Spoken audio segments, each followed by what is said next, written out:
Very good. Here we go. From the bottom. Dear Ajahn, when I am reciting Namo Buddhaya in my mind, no matter how much I close the gaps, thoughts still come up in the background. And when I carry on, after a while, the thoughts take over and Namo Buddhaya drops to the background. What should I do in this case? That we'll try something different. So, with thoughts and thinking, that is just one possible way of dealing with the thoughts. But the other way of dealing with the thoughts is, just put some space between you and the thoughts. The old simile of the hand, how big is my hand? It's right up here. It's so close to me, I'm obsessed with it. That's all I can see, just my hand. So, put your hand where it belongs, at the end of the arm. The hand hasn't shrunk in size, but because I've got perspective, I can see much more than just the hand. I can see what's around the hand. So a lot of time with thoughts, one of the first things to do is get some perspective on it. Don't put it right up here and it's a big problem. Put them a distance from you. They're just thoughts, that's all. An example I gave today, the thoughts are like the clouds in the sky, but if that's all you see, the clouds, you think that's all the sky's made up of, clouds. But there's a big sky there as well. So you see that those clouds are just what passes through the sky. They're not really that important, they pass away, they're not important. The same with the thoughts. You will find that if you get perspective, they're just thoughts, that's all. And between those thoughts, there always must be some sky, some spaces between them. And sometimes you have these beautiful days where there's no clouds at all in the sky. Or like, I'm not quite sure what it's like tonight, maybe the stars are out, I'm not quite sure, but apparently the weather is going to get more clear in the next few days. So, you can see a sky without any clouds. Like a mind without any thoughts. So that's one of the things to do, is to get perspective on them. It's just thoughts. They're not important. So you take away their importance and you just get perspective on them. And then the other thing you do with thinking is just don't get entangled in them. They're not important. So what have you got? You've got thoughts about the past. Obviously, what you thought happened didn't happen at all. Have you ever had arguments with, your brothers and sisters? Well, I was there at the time, but so was I. And you both got different ideas of what actually happened or what was said. That is one of the reasons why even the past, we remember what we want to remember. And your memory of the past is much more faithful to what you call like coherence. Coherence with what you thought should happen, rather than what actually did happen. You can't trust the past. So, it's a waste of time thinking about it. And as for the future, well, the Buddha said, whatever you imagine it's going to be, it will always be something different. I never expected I'll be spending all my time just telling jokes on a Sunday evening. You see, she thought it was funny. It must be a joke. But whatever you imagine it to be, it always turns out to be different. So thinking about the future is, again, a lot of it is a waste of time. So what have you got left with? Thinking about the present. When you're talking about thinking about it, just experience it. Be here while it happens, instead of having a commentary. So after a while, we investigate thinking, and we find just pretty much a waste of time it is. It's not accurate. You never get anywhere with thoughts. You just get into more arguments. You never get truth through thinking. You just get conflict. Wisdom comes from silence.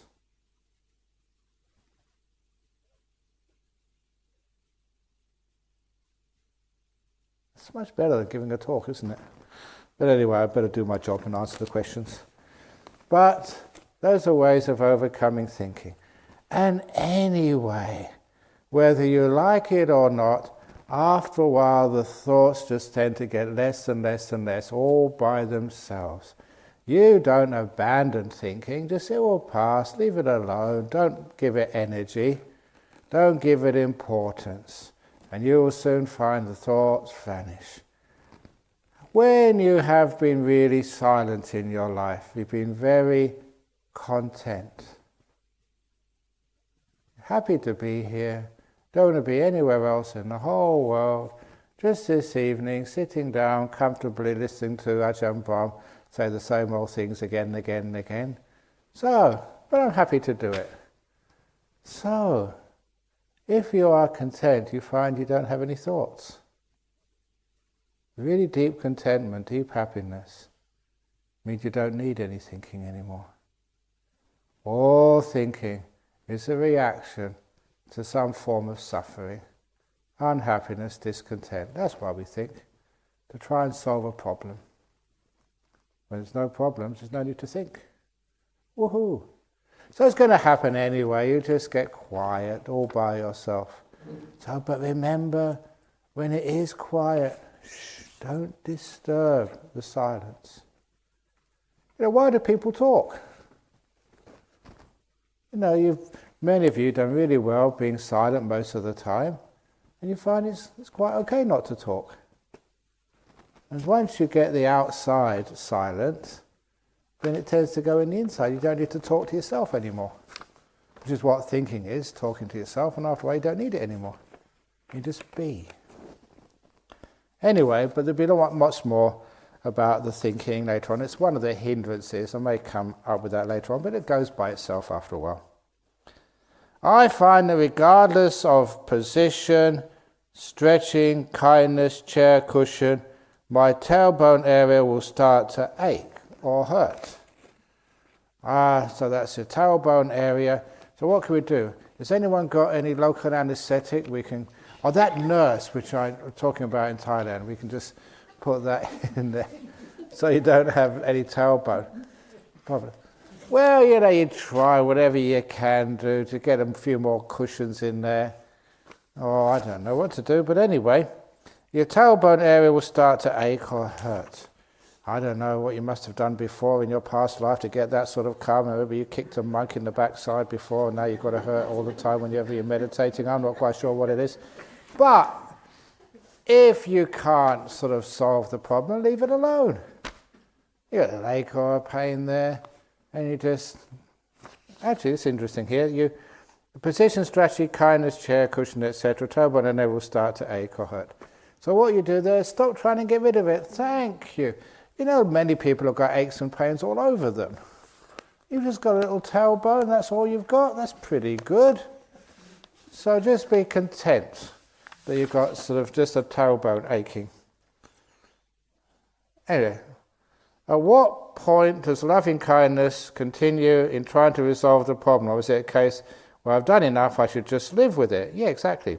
When does living with it become inadvisable, like a story about the fellow monk who had the double knee reconstruction? Well, he made that happen. It wasn't like living with it, it was just trying to be the tough guy and ended up getting into trouble, trying to control and force his way through the problems. The opposite of loving kindness. So just allow this body to be. So you've got a tailbone ache. Just poor old tailbone. I'm always just trying to get rid of you. Don't feed it with negativity. Say, wonderful, at least that means I've got an ache in my tailbone. That means I will have no problem at all with sloth and torpor during the meditation. I'll always be awake. It's a wonderful thing. Always try and find something good about it. And after a while, the more you worry about it, the more you feed it, the more you give it energy, and then eventually it gets worse. Dear Ajahn, my mind is fast and wandering. How do I slow down or stop the thoughts?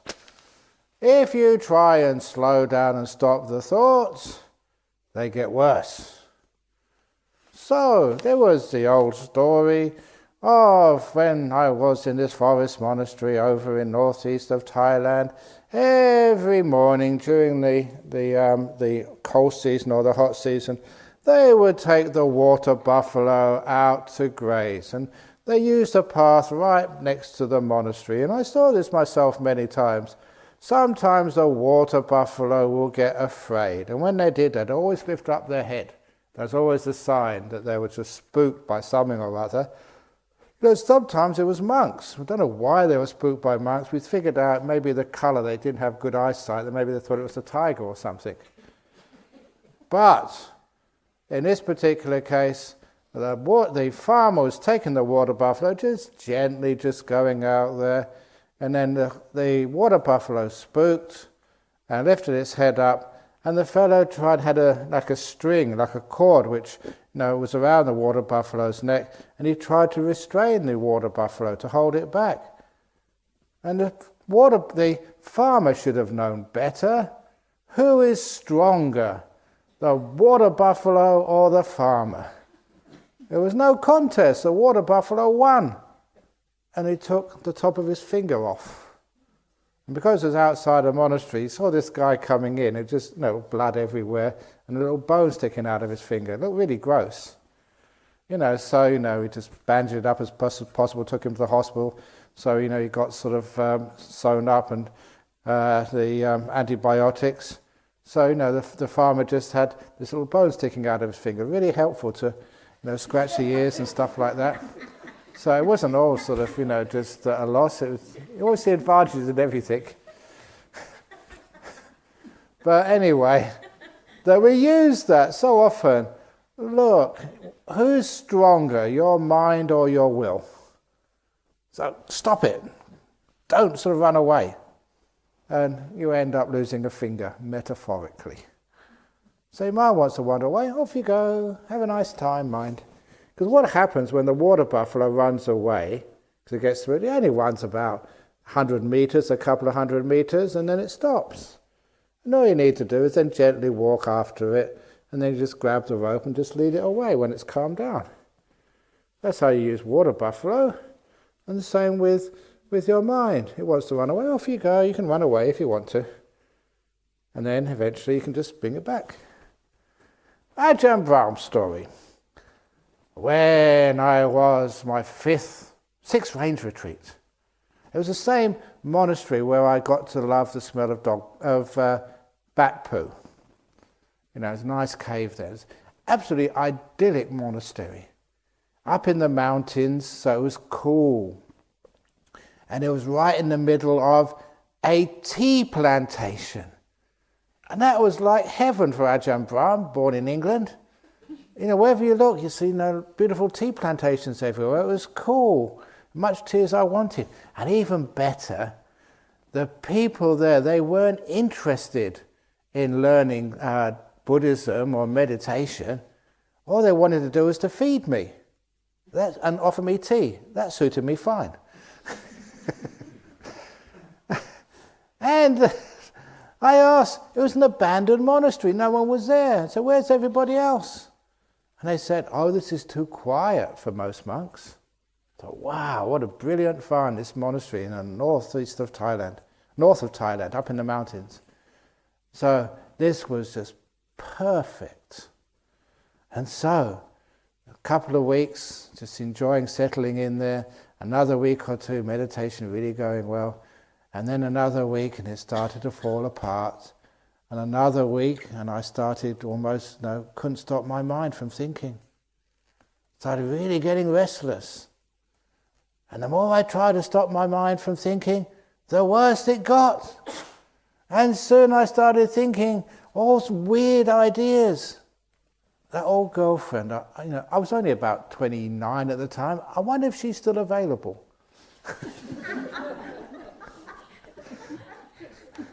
No, stop it, Ajahn Brahm. You like being a monk. And then, this other girl, she was not. No, stop it. And all the time I tried to stop these thoughts coming in my mind. They kept coming in with more force. And I think many of you appreciate what it's like when you really try and stop the mind and it keeps coming in. It got worse and worse and worse. And I never had anybody to talk to. I was monastery by myself. So it got so bad one afternoon or one morning, just after lunch, and I thought, this is hopeless, going crazy. I could not stop my thoughts. So I went to I always have a big Buddha statue there, so I bowed 3 times and asked for help. I don't believe in that sort of stuff, but when you're desperate, you try anything. And just a thought came up in my mind, a solution. Do a deal. And the deal was that I'd watch my breath for most of the day. But from 3 p.m. to 4 p.m. every afternoon, I'd let any thought which wanted to come in, I would let it come in. I would not prohibit, not restrain anything. It was my sexy thought time. Whatever came in. If you want to think those sorts of thoughts, 3 to 4 p.m. every afternoon, anything goes. The rest of the time you behave. That's what I thought a deal. Balance. If that's what you want to do, you can do it 3 to 4, but the rest of the time you behave. That was the only thing I could think of. I was desperate. You know what happened? It was just as bad as usual. Just all these thoughts coming in, trying to get them out. Come on, I'll think about you later on. 3 to 4 p.m. But then when it got to 3 or 4 p.m., you know what it's like when you fight your mind. You're just exhausted. And that's what I felt. I just leaned up against the wall, put my feet out. Okay, mind. 3 o'clock now, you can think whatever you want. Sex, romance, stupid thoughts, anything, off you go. And for the next 1 hour, I watched every breath without missing one. It was so easy. It's not what I expected, but I learned so much from that. It didn't make any sense at all. Why is it when I tried to restrain my mind, it misbehaved, but as soon as I let it be, no sexy thoughts came up at all. It was just watching the breath go in, go out, so easy. It taught me a great lesson. Ajahn Chah taught me that so many times before, but I was too stupid to understand. When you try and control your mind, you feed the anger-eating monster. Get out of here, you don't belong. When you let the anger-eating monster in and just come in, you can be in here with me. My mind is big enough for everybody. And then your mind relaxes. And the very cause for all those thoughts was taken away. I was just content, being whatever happens, fine by me. Then you were very peaceful. There was many experiences like that where I knew that fighting the mind just fed the restlessness. Just let it be. Open the door of your heart to this moment, whatever it is. Unconditional mindfulness. Unconditional, whatever thought comes in. Where you're planning how you're going to kill Ajahn Brahm tonight. How you can get the keys and find the chainsaw over in Bodhinyana Monastery and creep up at the night time. If you try and stop that, it gets worse. Okay, crazy thought, you can come in. And it soon just vanishes away again afterwards. So all of those thoughts, what feeds them? Why are you thinking? So, understanding why you have restlessness, please go back to the peaceometer. What makes you peaceful? Just relax, let go. When you're peaceful, then the thoughts get less and less and less. So if you're still restless, it means you're trying to watch the breath or do something. Just watch the old peaceometer and find out how to be more calm. Would you consider doing a guided meditation? I have watched it on YouTube, but would benefit from a live performance. I'm sure many others would too. Thank you. I consider everything. People keep on asking me, when can you go to Sydney again? When can you go to Melbourne? When can you go back to Indonesia? And I said, I'll think about it.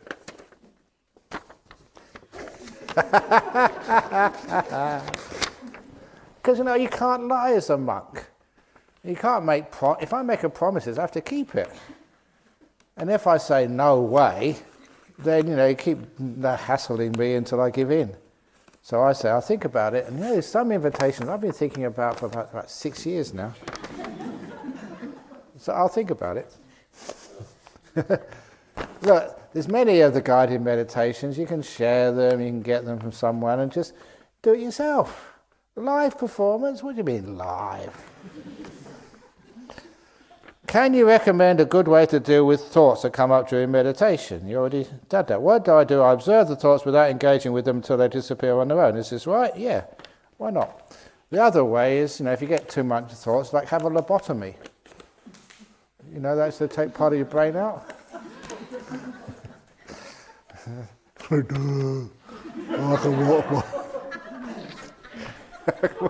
Stop encouraging me.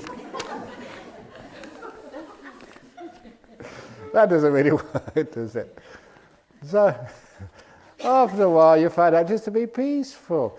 Another way of overcoming the thoughts is actually just to do more listening instead of talking.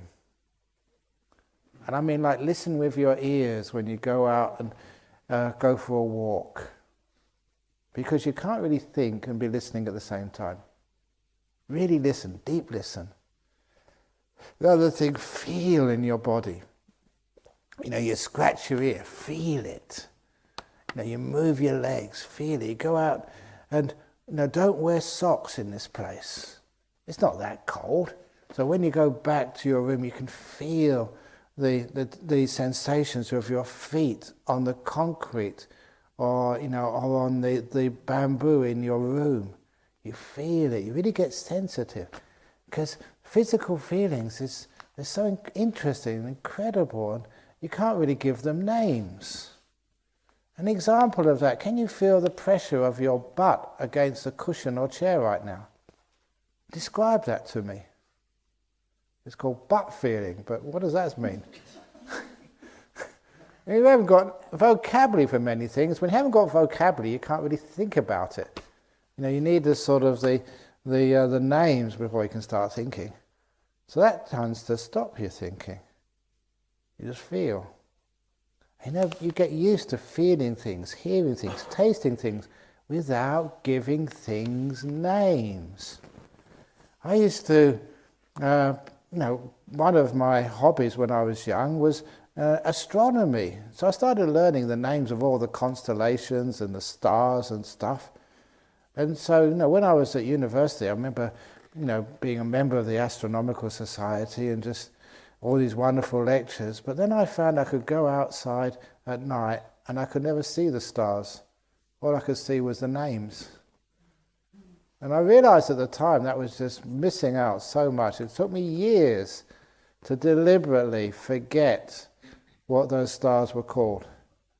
So now you can just go and out at night time. Maybe if it's a beautiful night later on during the week, just lay on the stupa and just watch the stars. It's absolutely gorgeous, here, because Australia, it's not too cold, not too warm at night, and the stones of those stupas outside, they soak up the heat during the day. So you can lie on them at night time and just watch the stars.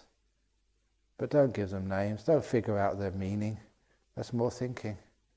Just enjoy them. So it took me a long time just to be able to see without giving things names.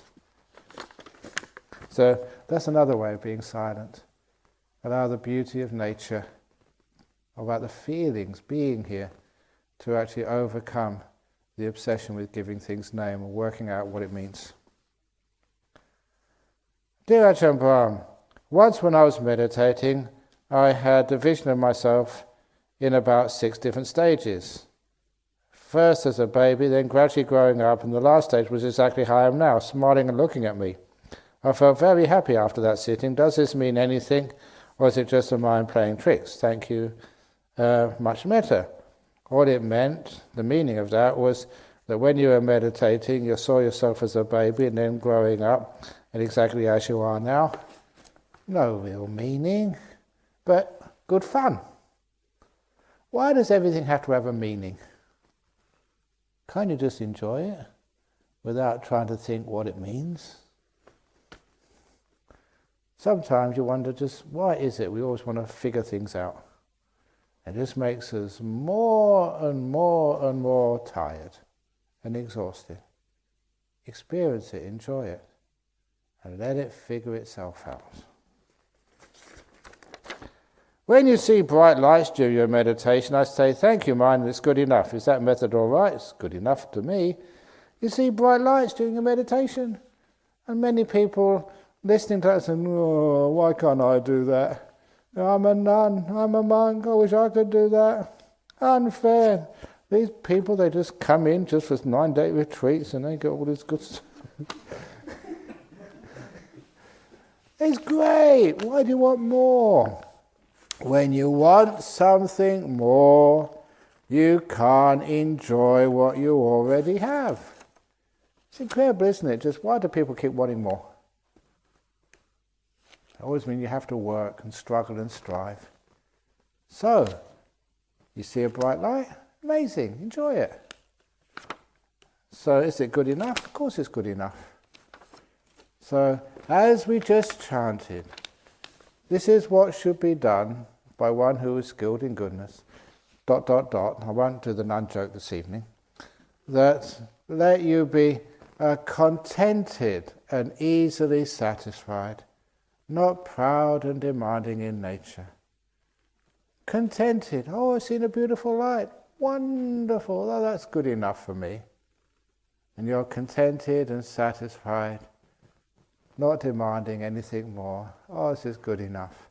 And with that sort of attitude, wham, really big lights come up. Oh, this is nice, fine. Wham, jhanas. Oh, I got a jhana. Oh, that's very nice. Wham, stream winning. Wham, the whole works come up. Enlightenment is what happens when you don't want it. If you want something, then you're just agitating your mind. So, just be content. And then everything comes to you. I feel complete darkness when I'm aware of the inner speech and the feeling of breath disappears, but not for a long time. How can I be aware of my inner speech further? Complete darkness when I'm aware of the inner speech and the feeling the breath disappears. The inner speech, it's the inner silence is much more important to be aware of. So I don't really understand the question too much, but the inner silence, when you're listening inside and everything goes quiet. Sometimes the darkness, all that may be just the way you perceive nothingness, emptiness, things vanishing. You can't see anything. And then, after a while, you can't hear anything either. Silence at last. If I don't get the questions right, please you can write them again tomorrow. Have another go. Give me another try as well. You know, even if you do some examinations, you do a driving test or an English test, you always get a couple of goes. So give me a couple of goes if I don't answer the question correctly. And maybe you can do some chanting for me, because this Malaysian girl, you know, she's a classic case. I think 16 times she failed her English as the second language test. You know, for the visas, you know, I think it's the ELS it's called. Is that right? But anyway, that if you're applying for a permanent resident visa or for permanent resident visa, you've got to do an English test. And she's a smart kid, but 16 times she failed that exam. And then she came up to me and said, Ajahn Brahm, what should I do? I said, take it again, but this time, let Ajahn Brahm do some magic chanting for you. And I did the magic chanting for her. And you know what happened? She called me and said, Ajahn Brahm, I can't believe it. Yeah, I passed. You know what I said? I told you so. So you see, if I don't get it right first time, you do a bit of chanting and who knows? Anyway, do you believe in the magic chanting? You don't? You skeptics. You know that sometimes there is some effect to chanting. I was a scientist, okay? So the evidence-based, but you know, sometimes it does actually work. And sometimes, you know, how much of that, I've seen it work. Say for the Australian cricket team, they're chanting, Aussie, Aussie, Aussie, go, go, go, Aussie, Aussie, Aussie, go, go. And it works. It does. I mean, just sometimes you get people behind you and it works. Oh, this time, I'll give you a story. Yes, I almost got into really big trouble once. Actually, trouble comes to me too often. I don't know how I get away with it. But anyway, this time, it was a cricket match between Australia and Sri Lanka. This was at the Wacker, the old cricket ground in Perth. And it was a one-day match. If you know cricket, so they had the first innings, and Sri Lanka, I think they were batting first. They didn't do very well at all. So they're in big trouble. So you know what? They said, any good monks in Perth? I said, he's this Western monk over there, and he's in town today. So they sent a couple of the boys to see me to get some emergency holy thread. You see, you've got some holy thread on you there. Could you just hold it up so they can see it, the white thread on your wrist? You've got some on, yeah. See, there's the thread, that's the holy thread, Pirit thread. So, in Thai it's Tai Sin. So anyway, so I quickly I know cricket, I used to watch a lot of cricket, never played it, that was too much like hard work.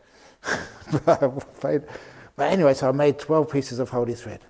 And I gave it to the boys to give to all the Sri Lankan cricketers. And they lost. that was okay, because, they're too late. They should have got at the beginning of the match, not the halfway.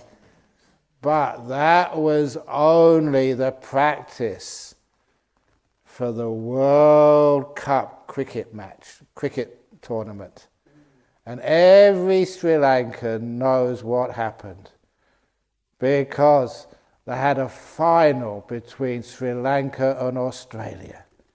And it was the first time Sri Lanka won a major international competition. Sri Lanka beat Australia in the final. And you can imagine how Australia felt. They just loved their sport so much. And imagine how Sri Lanka felt. They were celebrating everywhere. And the captain of the Sri Lankan cricket team, Arjuna Ranatunga, still remember his name because I saw him, the big picture in the newspapers on the front page the following morning, holding up the World Cup cricket cup. And that's when I thought, oh my goodness, I saw the string on his hand. That was my string. And I was the reason why Australia lost the cricket match. I kept that quiet for so many years. Otherwise, they would have taken away my passport. Because you can take away for terrorist activities. That's worse than terrorist acts. Making Australia lose the World Cup cricket. So it works. China's really powerful. But of course, this is the other story. And again, when I got into big trouble, because this one I couldn't hide it. The story when I think I told this during the interviews. I don't think I told it here about the Chinese man. Yeah, the interviews I told us. There's a Chinese gentleman in Royal Perth Hospital 2 or 3 years ago. He was dying. He was in a coma. He was on the way out. So the family had all arrived together, and they, one of them knew me, said, "Can you please do some chanting for our, uncle or grandfather, or whatever, because he's in a coma in the ICU." So I went there, very kind monk, and saw him in there, and they said, "Can you do some chanting for him?" I said, "Okay." And I know sometimes, you're really on form, you really got your power going. You're really just full of sort of, energy, and so I zapped him and zapped him, metaphorically speaking, with my chanting. It worked, it was amazing. He came out of the coma and he started recovering. It's a miracle you'd think, but the family was so angry at me because they'd already arranged a funeral.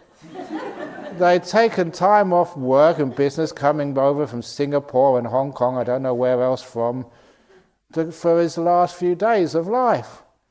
And they really scolded me. Ajahn Brahm, we didn't want him to get better, we wanted a peaceful death. And now you've come along, and now we've all got to go back home again, cancel the funeral, a lot of money wasted, and we're going to probably come back another 6 months when he dies properly. I never got any donation for that. But I learned, what I learned is whenever I go to the hospital these days, I always ask, what chanting do you want? Die peaceful or get better chanting? Not my fault, you should have told me. So be careful, you want any blessings, I ask you, what do you want? Which one? Don't blame me afterwards. But anyway, you learn from my mistakes. But anyway, it's good fun. So anyway, okay, that's another thing there. So anyway, you do so some chanting works okay. Anyway, can you please elaborate on how to be kind and gentle to stray thoughts? Poor stray, like the stray cats. You ever seen a stray cat? You give it something to eat and give it some milk. Poor stray cat. No one loves them. That's why you're always kind to the stray cats. Or just like the story, I usually tell this at the end of the retreat, but here it comes now. Just like the story of the spider. There was a spider who made a nice little web in the corner of somebody's house. And they made it in a nice corner of a cottage somewhere. And as soon as it was finished, it was really a perfectionist spider. It did everything just beautiful, just right. And it was such a beautiful web afterwards, that architecturally it was way up there. If there was a book called Homes and Gardens for Spiders, it would be on the front cover. That's how just amazing that spider web was. But you know what happened as soon as it finished? After all that hard work, sat in the middle of the web. Someone who lived in that cottage got a broom and smashed it to bits. Because they don't like spiders. And that poor spider had to run for her life. Just really was very close to losing its life and being squashed as well. So ran to the cottage next door and built another web. Imagine that, you built a house and it's destroyed and you've got to do all that work all over again. But needed a house, so I built a nice web, and then somebody came and saw that too and destroyed it. And remember, it hadn't eaten anything yet. Went to the 3rd, 4th, 5th, 6th. After about 7 cottages, it realized it's never going to have a place to stay. It's going to be homeless for the rest of its life. And the poor old spider started getting very depressed. As you'd expect it to. No one loves spiders. What do I do wrong? Why don't people love me and respect me? All I do is have a tiny little corner of a room, and I actually catch things. I catch bugs and flies and mosquitoes. I do a service for you. Why can't you just let me just a tiny little corner so I can just rest and relax and have a nice home to live in? No one loves spiders. It thought of going to another cottage to build a nice little web, but by this time it had what we call post-traumatic stress. Every time it thought of a corner of somebody's room, it started to shake uncontrollably with fear. It had been traumatized by so many brooms. It was hungry, homeless. No one loved it. It was hopeless and homeless. So poor little spider was walking down the road, getting more and more depressed, until it just passed that line from depressed to suicidal. It was suicidal spider. So suicidal spider said, what's the point? It's better to die. So it tried to crawl under people's shoes on the sidewalk. But every time it crawled under somebody's shoes, it always got that space between the heel and the sole. So it never got squashed. So I decided to cross the road, the busy road, but always between the ties, never underneath them. When you're suicidal, you can't do anything right. So it was just gave up even trying to commit suicide. The suicidal spider, depressed, was staggering down the path like some sort of drunken person, not knowing really where it was going, depressed, fed up, unloved, hungry, homeless, cold. You know what it is like sometimes? You're walking down and you feel that somebody's actually watching you, looking at you.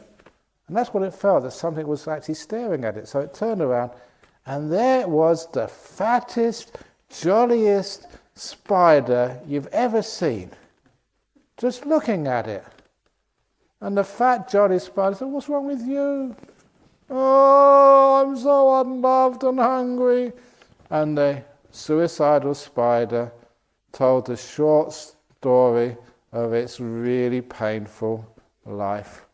And every now and again, the fat, jolly spider got out a tissue and gave it to the suicidal spider to wipe its eyes. And when suicidal spider had finished its really depressing tale of its short life of rejection and hunger and lack of love and comfort, then the fat, jolly spider said, "That's so sad. Why don't you come and live with me?" And at that, the suicidal spider said, "Hang on a moment. You're fat and happy. How can that be? Didn't people try and destroy your home?" And fat, jolly spider said, "Oh no. I've only built only one web in my whole life. And it's still there. And it catches lots of food. There's plenty for both of us. Come and live with me." And the suicidal spider was just really confused. Where in Serpentine can you build a web and people never disturb you? Oh, easy. It's in the donation box of Ajahn Brahm. You see it in the dining room there. No one ever disturbs you there. Oh, yeah. Sometimes I tell the story to get more donations for this joint. Doesn't work, but anyway, it keeps the spiders happy. Where did I get onto that from? I said, okay, this was about, keeping a stray thought. That's a stray spider. State of mind that we should be in as opposed to mental actions. You're talking about the state, watching it as it comes. If yes, it then goes away pretty fast, but it feels like I'm not being kind and gentle. Oh, the stray thoughts, just be kind to them. Yeah, they come and go. It's not your business how fast they come, how fast they go. Just be kind to them, let them be, and they disappear by themselves pretty soon. Ajahn, I enjoy doing the Buddha meditation along with the breath, because the syllables are simple. I've been infusing into my everyday life, e.g. while working and commuting, and it lets me connect to a source of peace in all situations. Is it good to sustain Buddha all day? Should I focus 100% on what I'm doing at the moment? That's when you're breathing in Buddha, Buddha, Buddha. That works okay.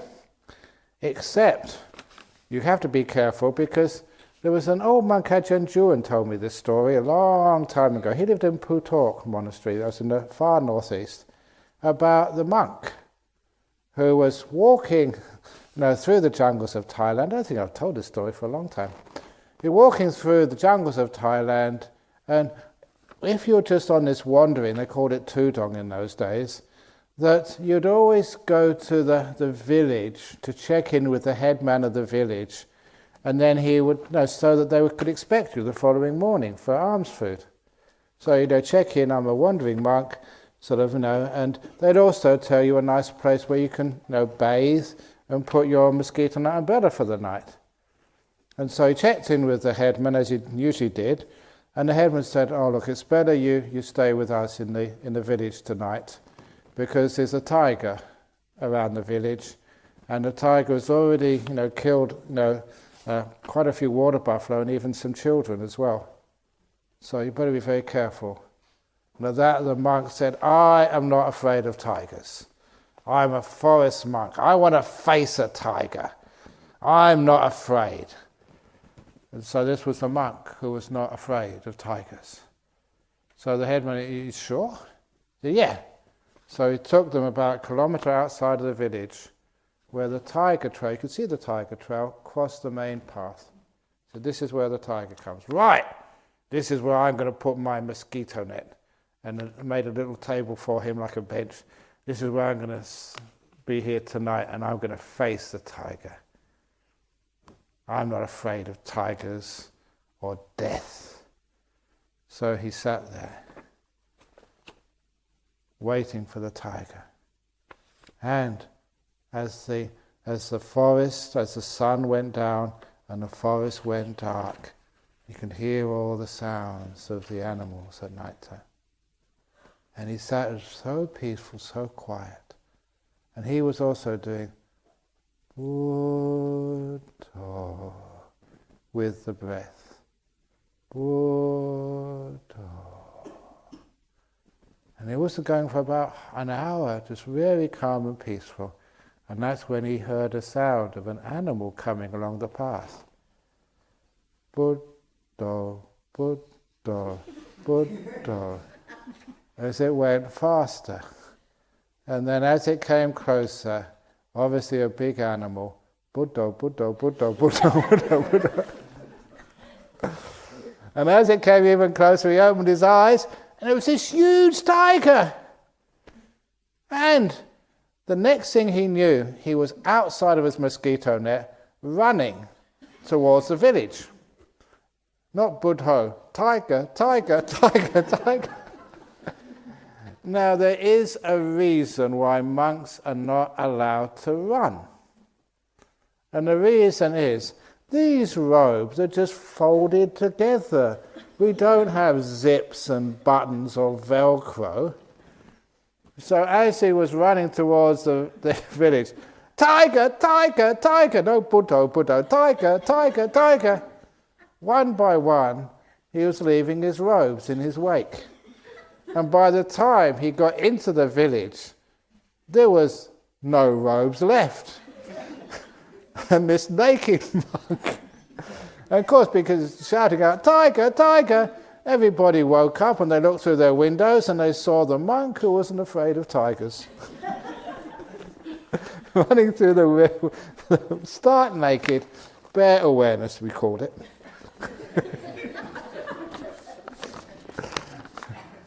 I'm telling that story.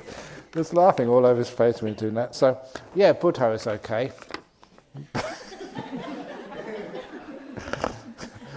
But don't do tiger, tiger, tiger. So, if you source a piece, and not in all situations, some situations you have to change it to something more important. For example, if you are driving me back to Bodhinyana Monastery, don't do Buddha, Buddha. Just say, there's police car, slow down. Police car, slow down, slow down. So don't always be fixed on just one way, because sometimes it's good, but sometimes you have to change according to the situation. I read one book by a well-known monk who stated it's good to have doubt or not sure moments, as it will encourage us to investigate further. I'm not sure about that. What's your view on this, and are we encouraged to investigate during meditation? Well, because I was trained as a scientist, you investigate at the end of experiment, not during the middle of it. So when you got all the data in, that's when you do the investigation. Not in the middle. Sense of touch, hearing, smell have become subdued. Some noises can be heard, but they soon far away or negligible. Sounds good. Now the battle becomes completely with the running mind. No battle. Make peace, not war. Be kind. If you can't beat them, join them. Be a friend to your running mind. And then it doesn't move. It jumps from one stream of thought to the other without even realizing it. Should I stick with watching them and continue? Yeah. Just don't get so involved with the thoughts. Stand back, put some separation between you and the thoughts, and then you find they're not really that important. So after a while, they're boring, and you let them go.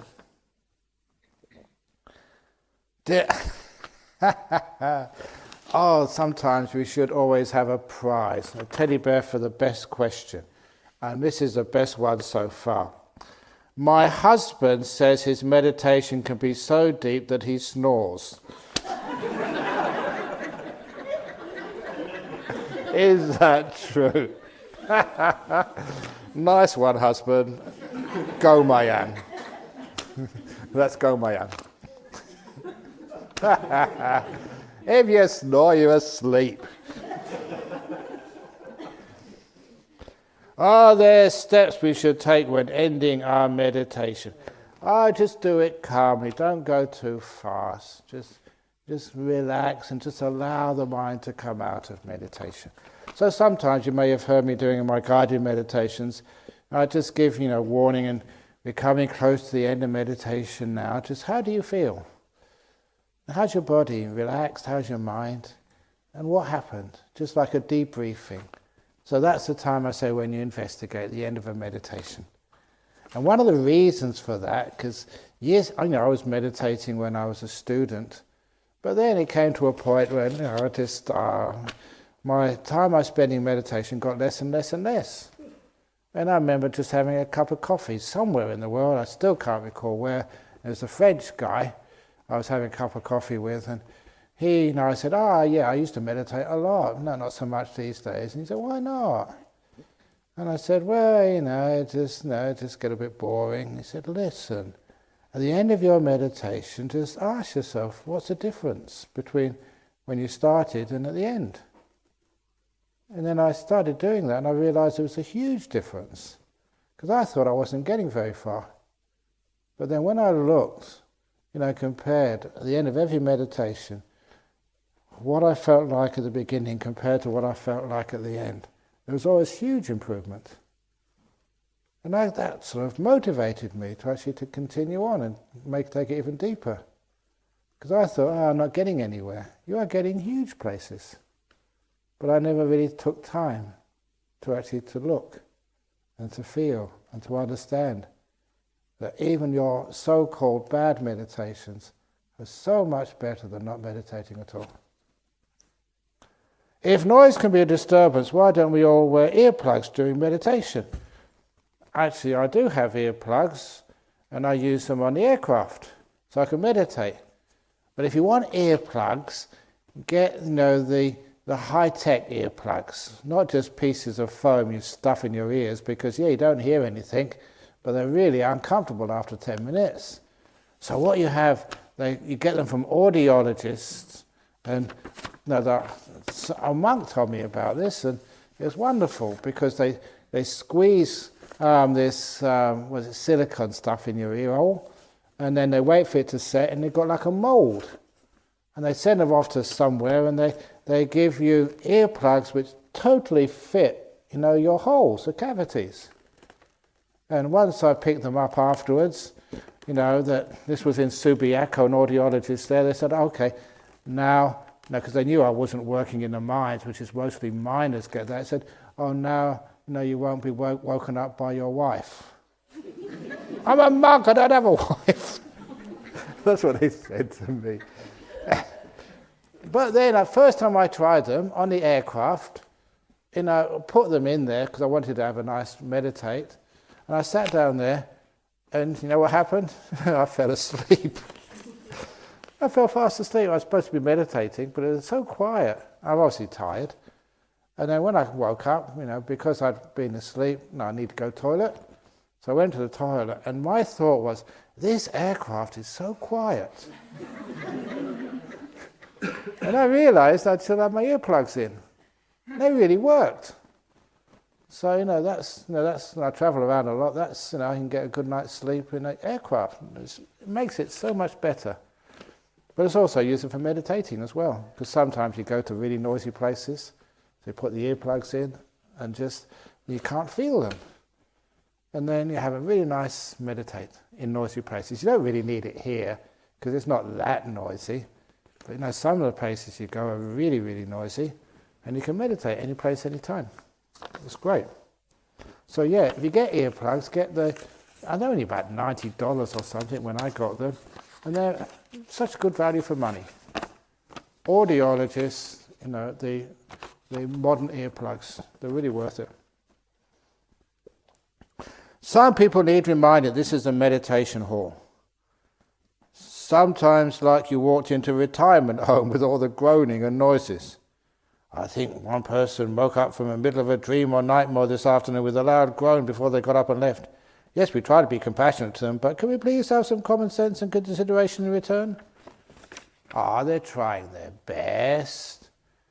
At one retreat which I taught in Sydney, the first day there was a question like this, but it was much more, it was about 2 or 3 people, because there was somebody in the meditation hall. They were breathing so loudly.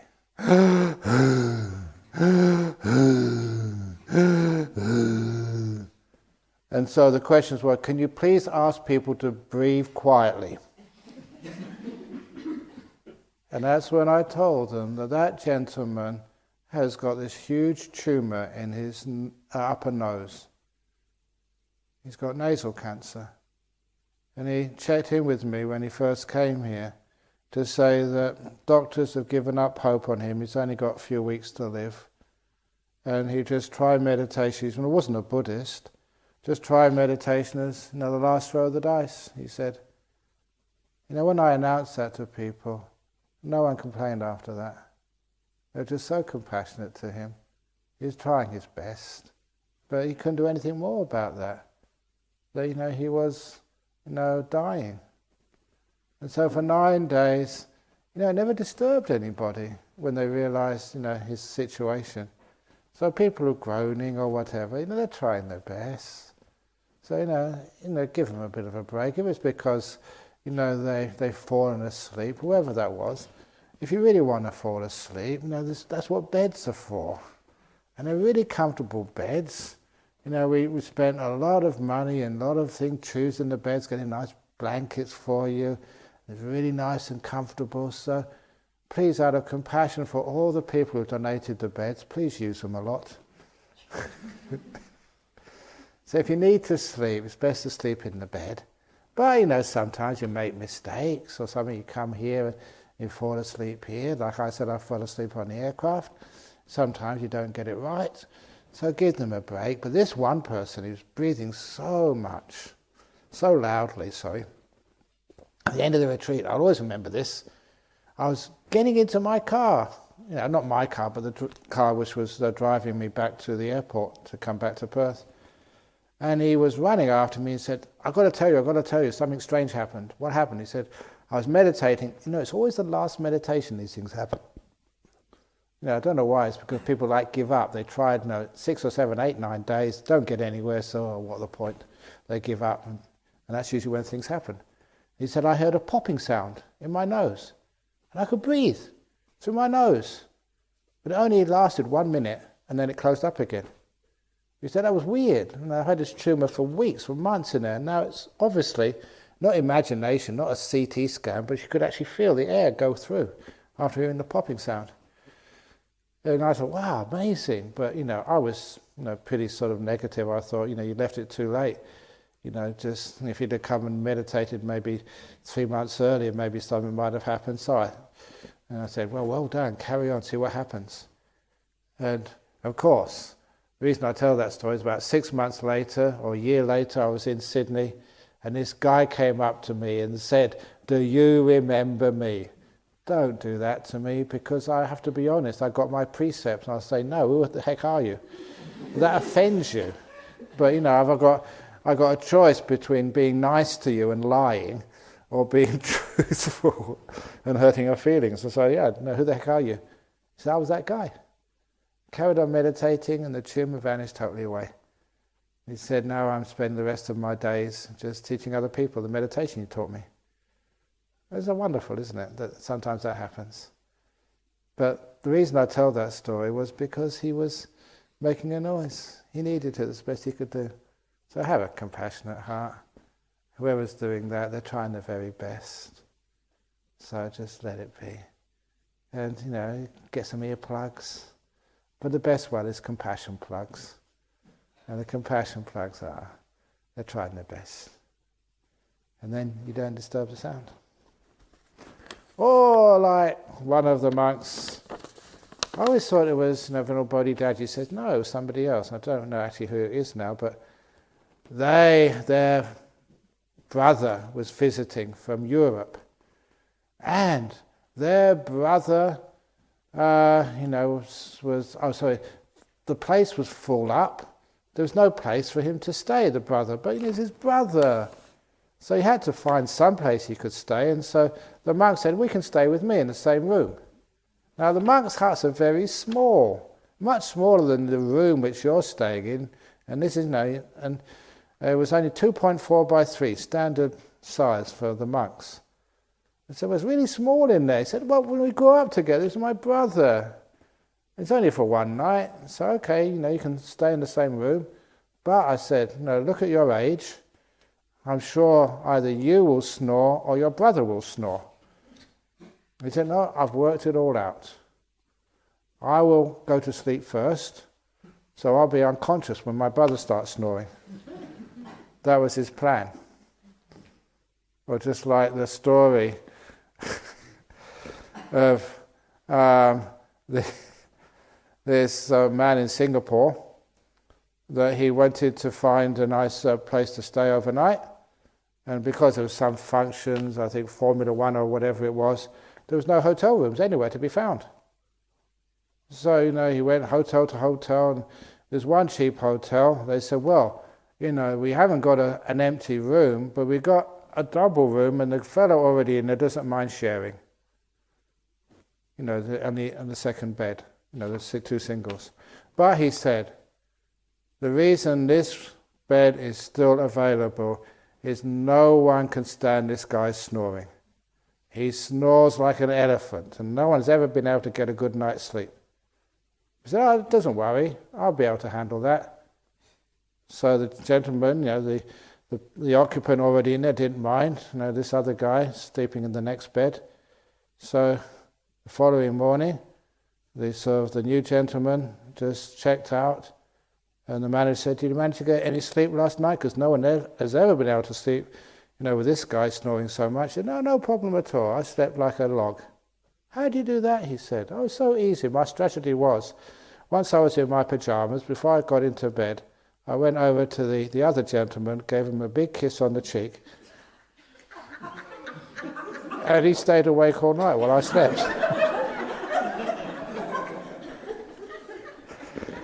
That's not homophobia, okay? It's just a joke.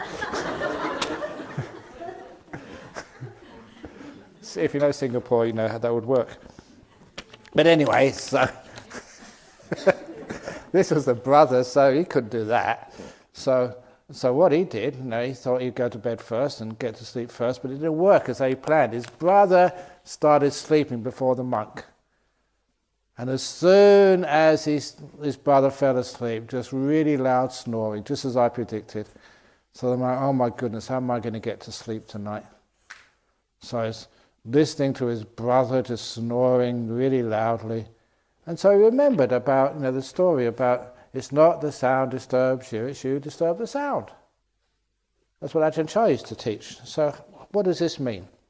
So he started changing his perception of the noise. Now, European, I think he was highly cultured, and he started perceiving the snoring like the most modern, experimental, cutting-edge music. Like, modern jazz with a really amazing rhythm. With percussion was there as well, no strings, but very much like woodwind, and not woodwind, like brass. And he said, he played around with that for 20, 30 minutes, and then the last thing he remembered when he woke up in the morning was just how sonorous this snoring actually sounded like. He changed his perception from something really negative to something really beautiful and melodious and sonorous. And he went fast asleep. That's how it's done. So it is not the noise which disturbs you, it's you disturb the noise. So it's nice to keep it quiet if possible, but you can't always avoid every noise. So if there is a noise, change your perception. Oh, it's wonderful. Whoever did that, had a wonderful sleep. Isn't that lovely? Well done.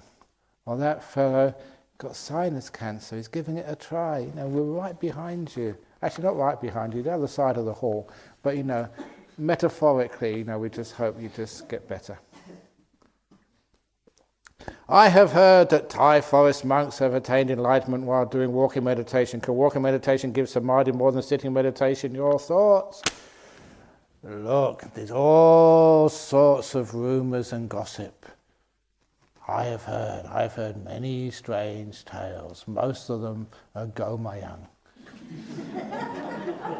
But some are true.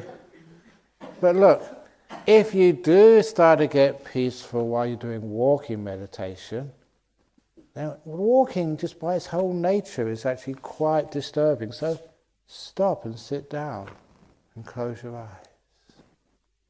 That's the best. Don't even come back here to your seat. Just meditate right there. Sit down. So, as far as samadhi, stillness is concerned, you're walking, you're not really being still. However, I was told that there was one monk who they confirmed did get into jhanas while they were walking meditation. They got so still, they carried on walking, just the body did the walking, and they just went straight into the nimittas in their mind. We know that's true, because he had all sorts of band-aids and bruises over his face. It's dangerous, because in the deep meditations, you can't feel your body. You don't know where you're going. So if you feel that you're getting into deep meditation by doing walking meditation, please ask for the motorbike helmet or cycle helmet to protect you from dangerous injuries, because we cannot afford the insurance if you sue us. If you have time, can you tell the story of the taming the monster again? Taming the monster. Maybe I'll do that tomorrow, taming the monster, because there's a few questions over here. I should try and finish them before it's too late. Could you please tell the story of the two bad bricks at some stage this week? Okay, I'll do that tomorrow morning. It's called procrastination. This is actually wisdom. Never do today what you can put off until tomorrow, because you might die tonight. It's true, you're going to die one night. So if I pass away tonight, that's 2 stories I don't have to worry about. Yay! What meditation regime would you recommend for a lay person with a busy work and social life? Daily, weekly? A rule of thumb is, how often do you eat? Do you eat weekly? If you can find time to eat, you can find time to meditate. So it's like half an hour a day you spend eating, half an hour meditating. 2 hours eating, 2 hours meditating. You don't like that answer, do you? I've been experiencing a feeling sensation while meditating. The space around me feels to get much larger. Along with this, a very pleasant lightheaded feeling. Great. I remember this from childhood, something I would experience often while laying in bed trying to fall asleep. Is there an explanation or word for this? Is it okay? He's had normal crossed out. Of course it's okay. A sensation like space gets much larger. This is just the mind. The perception starts to change. You're getting really peaceful. Many times the way we look at things is so conditioned, it's so brainwashed, so tight. And now you can start to see things in a different way. Brilliant. Have fun with it. Sometimes you're sitting here and you start getting deep meditation. The body's about to sort of disappear. You've got sort of nimittas, but they're a bit complicated nimittas. Sometimes you can feel you're sinking into the floor. You're not. Or flying through the air, or expanding, getting bigger and bigger. Or Ajahn Chari exploded once. And I had that once. It was just getting really peaceful, and the body was getting bigger and bigger and bigger, and somebody disturbed me. And it got stuck like this.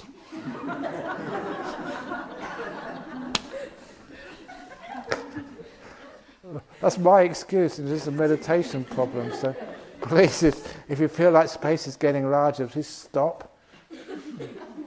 Don't disturb. Oh no, carry on. Don't disturb anybody. Otherwise, they get stuck like that. I've got all sorts of excuses. Yeah, this is quite natural. It's just what happens when the mind, the perception starts to become free. Are arahats capable of improving their meditation further, or are they only able to reach jhanas that they experienced before becoming arahats? If so, why is this? Oh, just it's natural. They don't improve, but just things just grow by themselves. Certainly the Buddha got older and weaker, so things keep on happening, even if you're an arahat. So you reach jhanas, their meditation just develops by itself. They don't develop it. Just things improve. Or go the opposite way.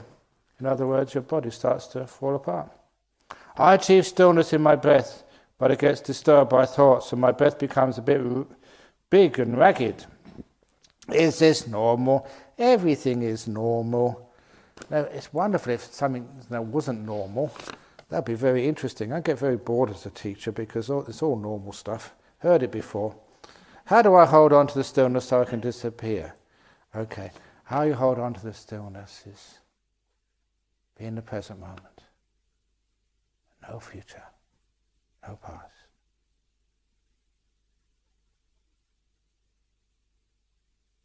Easy.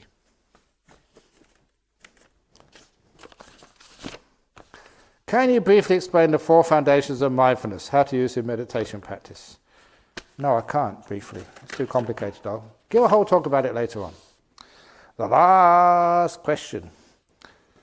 How true that an individual can have elevated themselves to a level of consciousness to be able to see someone past future lives? I asked as I met someone with the ability who I allow her to do a reading of me. A good friend of mine actually take her reading to make decision to be together with a friend who claimed to be his past life wife. I question these readings as if it was predetermined our future, then what will karma make a difference? I also came to relate this to Buddha disciple Mangala. Does he also have psychic powers to see that the thieves that will kill him are Moggallana? And he tried to stop them but couldn't. How far can we say this is true? Thank you. Oh, this is like psychic stuff. And can you see people's past lives and your future lives? I can see your future lives. You will soon disappear from this room and go to bed. I can predict that. No, sometimes, you can see just a little bit into the future because it's obviously going to happen. And sometimes you can see tendencies happening. But it's so hard to predict the future, especially a long time in the future. Look, you can't even predict the weather tomorrow. How many people can actually predict the state of the economy? We pay all these economists to tell us where to invest and what to do with our hard-earned money. And what happens? They get it wrong. Economists, I shouldn't say that. I think there's one person here who's an economist, maybe 2 or 3. But you can't predict the future. But every now and again, someone predicts something. Just This was the story. I said it this afternoon to somebody. This is my own family. Weird. I checked this out so many times. It actually happened. This was my auntie. She was actually like my mum's cousin. But their mothers were sisters, and their mothers, my grandma and my grandaunt, only had one daughter each, so they grew up as sisters. So my mum and this lady, Auntie Opal. And after the Second World War, they were young women, so they were just for fun, something to do. They went to one of these mediums. And the medium looked at my auntie and said, "You are soon going to meet your husband," which was a bit weird and scary. But then, this is your husband's name. Now that really was freaky. And the name was Donald Wolfries. Not a common name at all. And so they thought this was just a joke. They didn't take that seriously. And a few days later, my auntie was at a dance. This nice young man asked her to dance. "What's your name?" "Oh, my name's Opal." "What's your name?" "Donald." "Donald what?" "Wolfries." And they were married for 50 years. Just after their 50th wedding anniversary, he passed away. It was about a year and a half ago now. And these were people I knew. And I asked her so many times, "Did that really happen?" "Oh yeah, that happened." I asked my mum, "Oh yeah, I was there, that happened." That was really freaky. But somebody knew who, the name of the person, and they hadn't met them before at all. So that was in my family history. But it's only like a few days in the future. The karma must have been so strong that that it was almost an inevitability. So sometimes you can sort of predict the future. But you've got to be careful sometimes, because sometimes they give you information, you totally misunderstand it. As I told that story again this afternoon at lunchtime about this fellow here in Perth. He had this very, very vivid dream. He didn't see this through a medium, but no, the vivid dreams. He dreamt of these 5 angels. And they were lining up, and they had 5 pots of gold each. And they handed it to him, 25 pots of gold, worth a fortune. And when he received the last big pot of gold, that was when he woke up. You've had those dreams before, and the first thing, the dream and reality is just hardly any difference between it. So he looked around his bedroom, he couldn't see any angels, he didn't mind that, but he was really disappointed there were no pots of gold. It was just a dream, but very vivid. And when he went down from his bedroom, he dressed and went down for his breakfast. His wife had already gone off to work. She had made him 5 boiled eggs and 5 pieces of toast for breakfast. So weird, with a number 5. So he looked at the morning newspaper, over here it's the West Australian, and he noticed it was the 5th of May, the 5th day of the 5th month. So just to see, he opened up the horse racing. Here in Perth there's a horse racing course called Ascot, named after the famous one in England. A-S-C-O-T, 5 letters. So he looked at race number 5, and he just couldn't believe his eyes. Horse number 5, race number 5, that day was called 5 Angels. And it was a weird, an omen. But so what he did, he took the afternoon off work, went to the bank to keep the lucky number 5. He took $5,000 out of the bank. You only have a chance to do this once in your life. So now let's make it count. $5,000. And he went to the horse racing track, and the 5th window in line where the bookkeepers, bookmakers, whatever they're called, he went to the 5th window in line to keep the lucky number 5. $5,000 to win, horse number 5, race number 5, 5 Angels. He knew the lucky number 5 could not be wrong, and the lucky number 5 was not wrong. His horse came in 5th.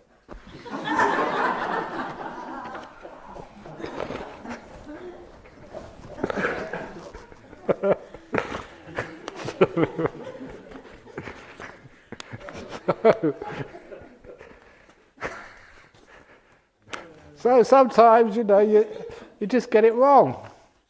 It gives you the information, but you misunderstand it. That's the trouble with seeing things in the future. And as for the past, sometimes people can remember the past, but do you really want to know the past? Sometimes it explains a lot of things, but sometimes makes a lot of difficulties as well. Because there's all these people these days who could regress you to your past lives.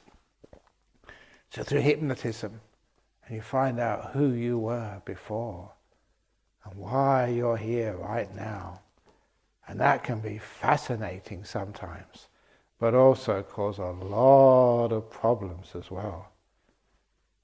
So one of the cases was this anorexic girl, 16 years of age. She was so thin, and the doctors, psychologists couldn't cure her anorexia.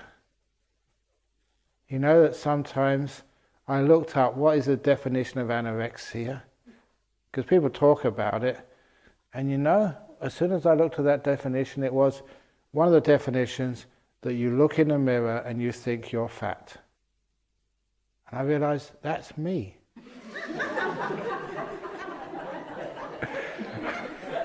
Well, it fits the definition. You look in the mirror and you think you're overweight. So now I know I suffer from anorexia.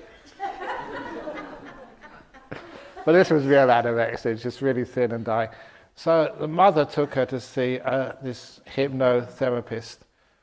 And the mother had to be with her because she's only 16 underage. So she was a good candidate, and they managed to get her into a past life very easily. And what she remembered was that in her previous life, she was the younger of two sisters. And both sisters had fallen in love with the same guy. She was younger and she was plain looking. Her sister was really attractive. And so men being men, the man chose her elder sister, got engaged and married her. And the younger sister was so broken-hearted, devastated, so much that she committed suicide. And she'd been born in this life desperately. That was how much it hurt her. So pain that she took her own life. And because of that, she was desperately trying to be attractive at all costs. That was causing her anorexia. So, it made a sort of an obvious, logical explanation. But what the therapist didn't expect was the mother just going hysterical. And so the therapist had to take the young girl out of hypnosis and settle her down, and then sort out the mum. What's going on? And that's when the mother said, I was that elder sister. That was me. I never told my daughter this. It's not the sort of thing we divulge. It's a secret in the family.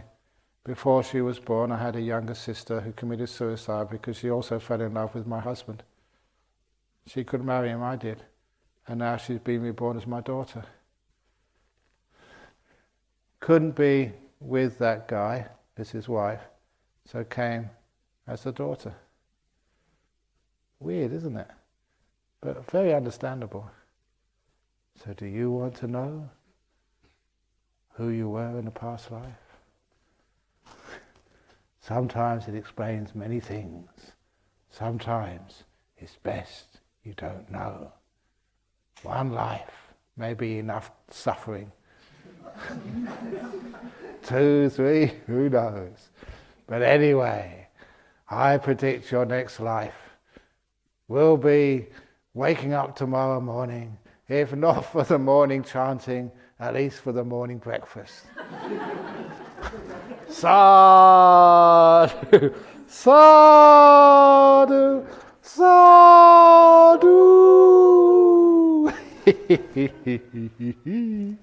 Okay, have a nice night's sleep. Very good.